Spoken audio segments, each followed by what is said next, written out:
Next one. Tyler Goodjohn. Your boy. Adult. Man, I know you're waiting for a piece. Oh, yeah. Oh, yeah. Tyler Goodjohn, man. Look, let's put it all on the table, man. Look, Tyler has been talking about, and most people say that it's excuses, and anybody can see it as an excuse. I see it as an excuse myself, but there are the things that are in there that may be, some truth to it, Everybody's judging Tyler right now from his debut in bare knuckle FC, okay?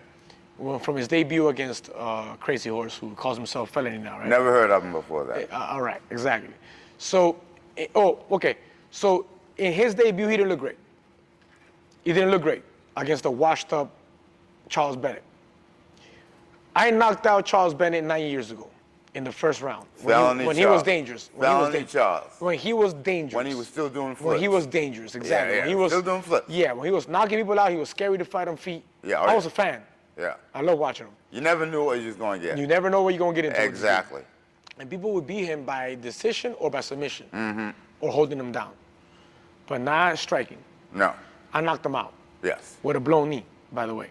Okay? And here it comes, 9 years later, 8, 9 years later, and he brought the fight to Tyler, man. Tyler's talking about his head movement, this and that. He came out with 4 cuts. I counted 4 cuts. He was cut here, here, here, here. So much for his head movement. He came out all cut up. Charles didn't have a cut on him. I think Charles won that fight. Tyler is saying, what I'm getting is he's fighting for his survival with his gym back there in London or something. So he is very serious. Yeah. It isn't just about you. It's not so much personal. It is his livelihood. To maintain his livelihood. That's the idea that I got. Gotcha. Yeah, from, and I saw him carrying that big thing. What is that thing? I saw him carrying the big thing. So, hey. Look, so look, it comes down to this, right? People are judging him for that fight. He says that he caught COVID before that fight. And I've seen some Really? people, yeah. Okay. He caught COVID. And I've seen some people that are like 60 years old and just have a little fever and pass in 2-3 days.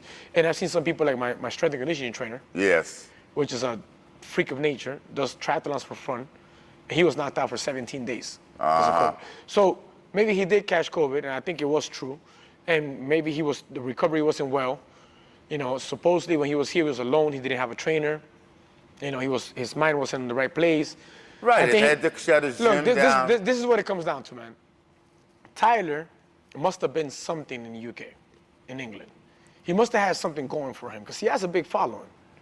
Okay? He had something going on. Something was going right at some point in time. Baboon, right? You're my boy, man. But check this out. This guy jumped in the square circle. I'm gonna get to that. Okay, while after you get your championship. I'm gonna get to that. Look, I know what he did, but I'm looking at everything that people don't really see. You can't overlook anybody. I don't overlook anybody. This dude at some point has something going on right in his life. This dude at some point was doing professional boxing, and then he came into the bare knuckle world in England, and he was 4-0, and he was a champion in England.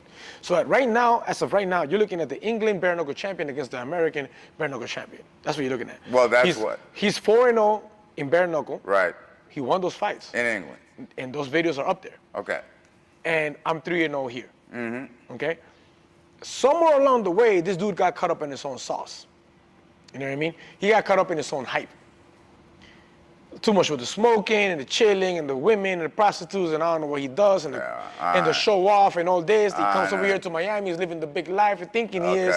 Comes over here, snatches the mic from my hand, trying to make a show. Yeah, I saw all that. And so he's like, he got caught up in the hype. So he's what? Want to be Conor McGregor? Exactly. So at this point, he does his debut, looks like shit. Yeah. All right. Now, from what I've seen, because I'm not blind, from what I've seen, he's been putting in work.